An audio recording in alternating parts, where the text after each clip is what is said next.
Okay, so now I'm going to teach you about the next bit in our industries and manufacturing industries, and that's why they might change their location over time. So this is very easy and very straightforward, so just bear with me for a few moments. So we're going to look at the reasons why particular factories might change their locations a couple of times. So I suppose over time, the factors that once influenced where you located your factory, they may change in importance. For example, let's look at Intel. Intel locates in Leixlip and Kildare for a number of reasons. The corporation tax is one of them. It's very low, it's 12.5%. There's always threats that that's going to raise, so that might pull them back out of Ireland and go abroad again. Or they might discover that there's better graduates over in England, in London, and they might relocate there. So sometimes where you were originally located, your reasons for locating there may change in importance. They mightn't be as important as they once were. Some areas then may suffer from industrial decline. So say that there's a lot of industrial estates in the outskirts of Mallow. And say that the population of Mallow ages a lot and there's very, very few young people left, and they're mostly working in Cork City and Limerick and in Dublin. If the industry doesn't have access to a workforce, well then it just might decline. Or a real big thing that causes industrial decline is if that product doesn't need to be made anymore. For example, we're all into buying our iPhones and our iPads now, but in another 20 years time, will we even bother with iPads anymore? Will those factories close because they don't need to be making that product anymore? So some suffer from decline. Other areas then get growth of industries, which is called industrialisation, and that's really, really positive. If you've got like Ireland or England or France and there's a boom in setting up industries there because they need to make products, that's fantastic. Like look at the moment with the coronavirus, we cannot get our hands on enough sanitizer, enough soaps, face masks. There's just products that they're crying out for, and the factories are flat out trying to make them. So there's a growth of certain industries. So that's a good thing, I suppose. It creates jobs, it creates money, it's good for the economy. However, sometimes an industry doesn't relocate even though it should, even though there would be good economic reasons to do so, and that's called industrial inertia. So an example of this would be if Intel chooses to stay in Leixlip and Kildare, even though there's no more engineering and science graduates coming out of Dublin, which is a ridiculous suggestion, but we'll say for example, why would they stay locating there? It would make so much sense for them to shut and to move where the graduates are available because they need a skilled labour force. I suppose there are certain industries that don't choose to relocate, even though economically it would be better for them to do so. So that's called industrial inertia. So when an industry chooses not to relocate, even though economically it should and it would be better for it, profit-wise and everything. So we'll be looking at industrial inertia later on again in another video clip.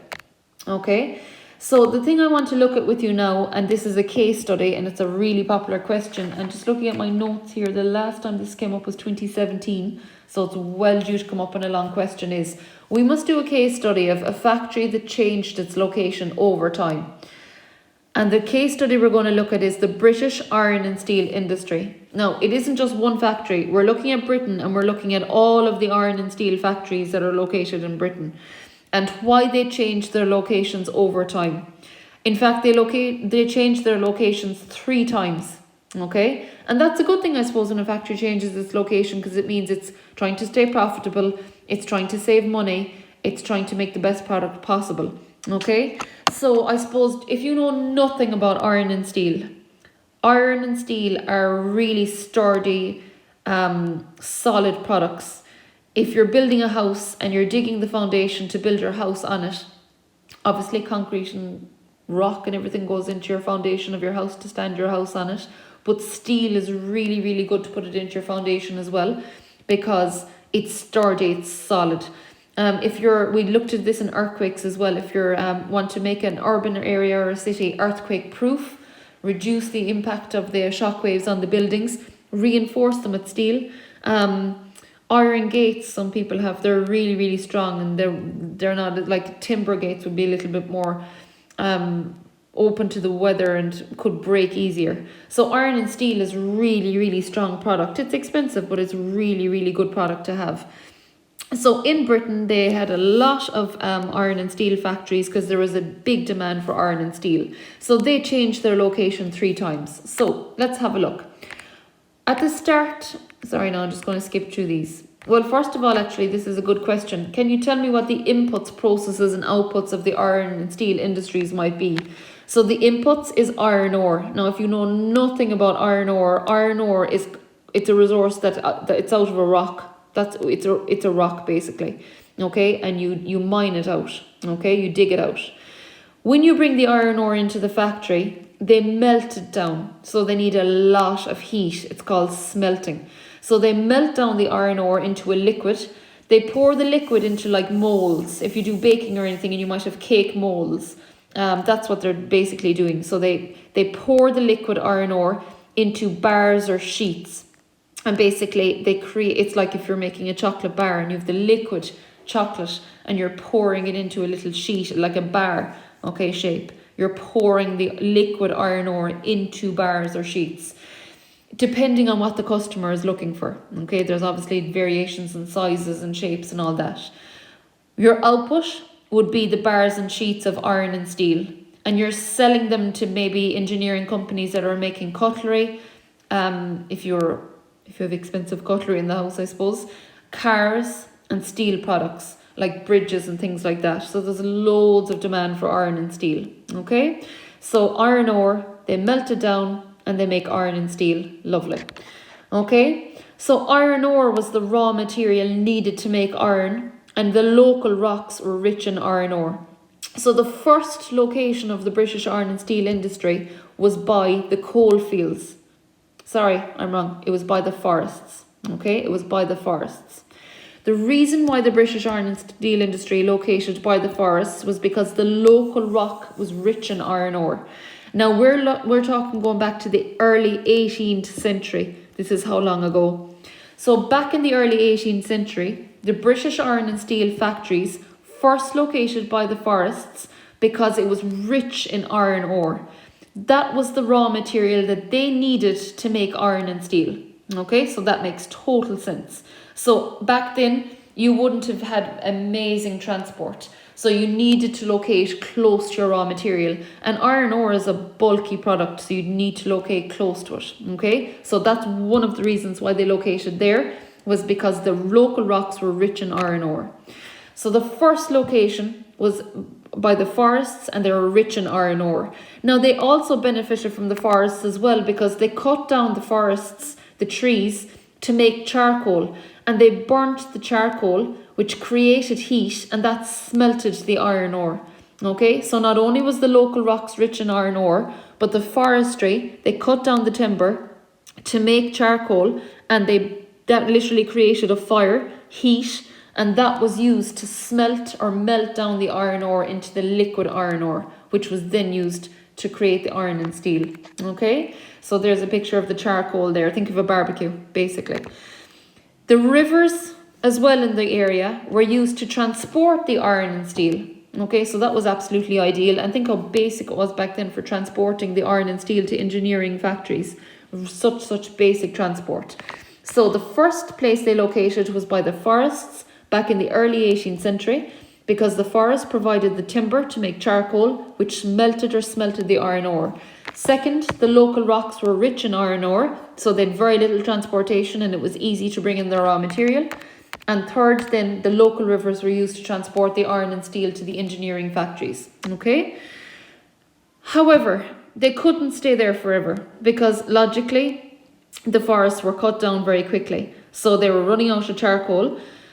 So they relocated to take advantage of a new source of energy, which was coal. So their second place where they relocated to was the coal fields. Okay, so the second location in the 19th century was by the coal fields. So the coal was the new source of power, and it was probably better than the charcoal because it gave off better heat. So you melted and smelted the iron ore down quicker. So that benefited them. So the second location in the 19th century was by the coal fields, because coal was a new source of power. The coal was brought from the coal fields to the factories via railway and canal. Okay, so via railway and canal. So they were getting a little bit more efficient, a little bit better.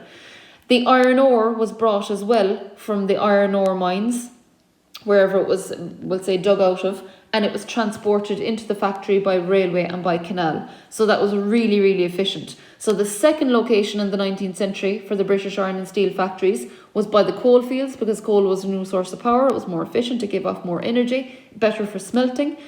And the iron ore and the coal could be brought in easily by railway and by canal. Okay. The demand at this stage, at the end of the 18th century, start of the 19th century, was very, very high. A lot of people needed it. There was a lot of buildings happening. Okay.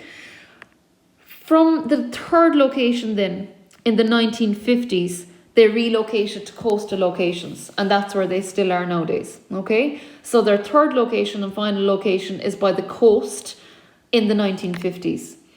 They relocated to the coastal locations for a number of reasons. Well, number one, anyway, they had exhausted all of the coal fields. They had generations of mining out the coal and digging it out.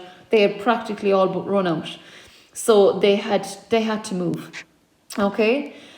They basically, as well, the way they were now processing, they were even better at processing the iron and steel. They required far less coal to smelt the iron and steel, so they didn't need as much as they used to need. So the coal fields just weren't as important anymore. So number one, the coal fields were running out anyway, so they had to move. And number two, they didn't need as much coal because they were even more efficient. They needed less coal and they could smelt even more iron and steel.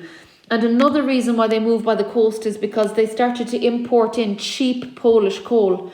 It was far cheaper actually for them to import the coal from Poland. So if they were importing that in, it made total sense to locate by the coast, because it was coming in by ship. And the other reason that they attracted by the coast is because they also started to import in the iron ore from other countries abroad. So you can see why they relocated to the coasts. As a result, any inland steel factories closed, and that created a lot of job losses. So they closed up the inland steel and iron factories in Britain, and they relocated to the coasts. But just because they relocate to the coast doesn't mean that all the workers can relocate with them. They don't want to leave their homes or their families. So it resulted in a lot of job losses, sadly enough. Another thing that happened at the time as well is foreign steel makers in Germany and Japan were producing cheaper steel than what they were producing it in Britain. So that was a big competition for them. So it actually caused a lot of job losses. Even when they relocated to the coasts, only a few actually relocated to the coasts. A lot of them just shut. Demand for the British-made steel declined because people could buy it cheaper from abroad, from Germany and Japan. So they were losing money. And I just included a couple of pictures there for you. The very last line in the first picture, for instance, the Corby steel plant closed in 1980 with the loss of 5,000 jobs in a single day. Like, that's a serious amount of job losses. The first Geofact box, the steel plant at Redcar in North East England, was closed in October 2015, which is only 5 years ago, because of the decline in global demand for steel. Now, that was probably after recessions and all that. There was probably an increase in the demand for steel in recent years because we started to build things again. Employment in the British iron and steel industry has declined by more than 80% in 50 years. So it's probably down to the fact that countries abroad are producing it and selling it cheaper. So sadly for Britain, they have less and less iron and steel factories. So I hope I've explained this okay. So just a quick recap. First location was in the early 18th century by the forests. Forests provided the charcoal. Local rocks were rich in iron ore, and the rivers were used for transportation. Second place they relocated to was the coal fields. The forestries were cut down. Coal was a new source of power. Coal and iron ore could be brought in easily to the factories via railway and canal. Third location was by the coasts. They had exhausted the coal fields. They needed less coal because they were more efficient at producing the iron and steel. They located by the coast because they now imported cheap Polish coal and iron ore. However, it resulted in a lot of job losses. There was a lot of competition from foreign steel makers.